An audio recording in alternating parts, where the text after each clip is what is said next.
Hello mga ka-road trip, kamusta kayo? Isang mapagpalang araw sa inyong lahat, sa lahat ng mga viewers natin dyan, sa mga sumuporta sa mga previous videos natin at sa mga niluto natin.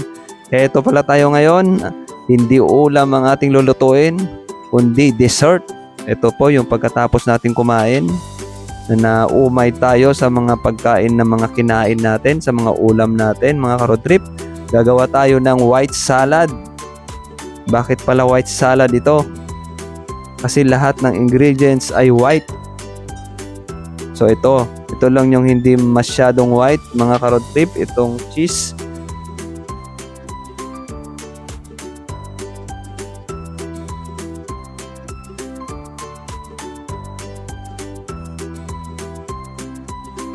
May ingredients natin pala dyan is buko, yung pang buko salad mismo. Then ito po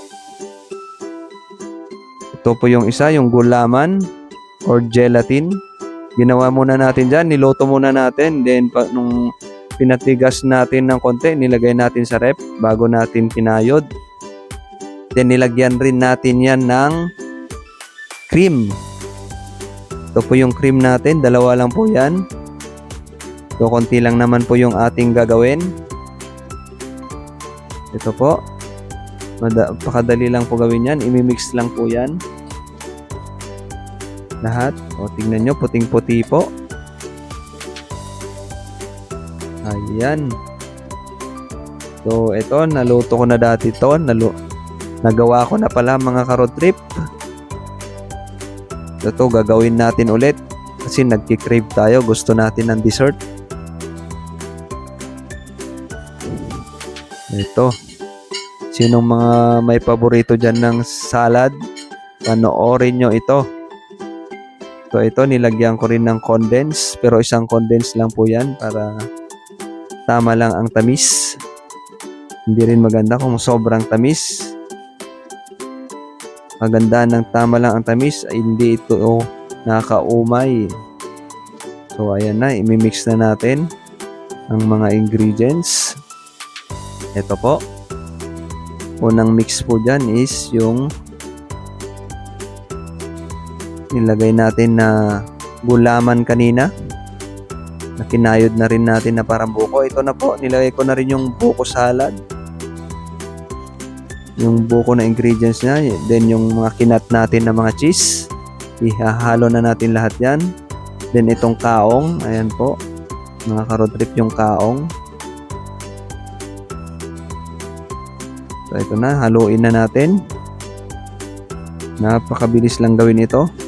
Mamaya pagka nahalo na natin at na-mix ng maayos, pwede na natin ilagay sa ref para palamigin. Mas masarap pala ito kung malamig, lalo na pag mainit ang panahon.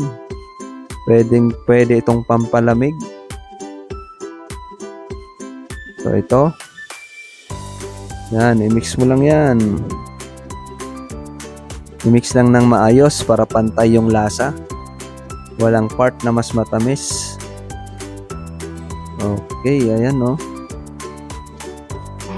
Ang lasa pala nito, matamis-tamis na medyo malinamnam. Ayan po, dahil sa kanyang mga ingredients. Ayan na, after natin gawin yan, isasalin na natin yan sa ating mga lalagyanan para mailagay na natin sa refrigerator. Ayan po, nilagyan ko na po yan lahat. Pati yung pinagtanggalan ko ng kaong, nilagyan na rin natin. Para at least pagka kinain natin mamaya, hindi na kailangang hugasan. At itapon na natin yan. So ito na, tapos na. Halina kayo, kuha lang kayo dyan.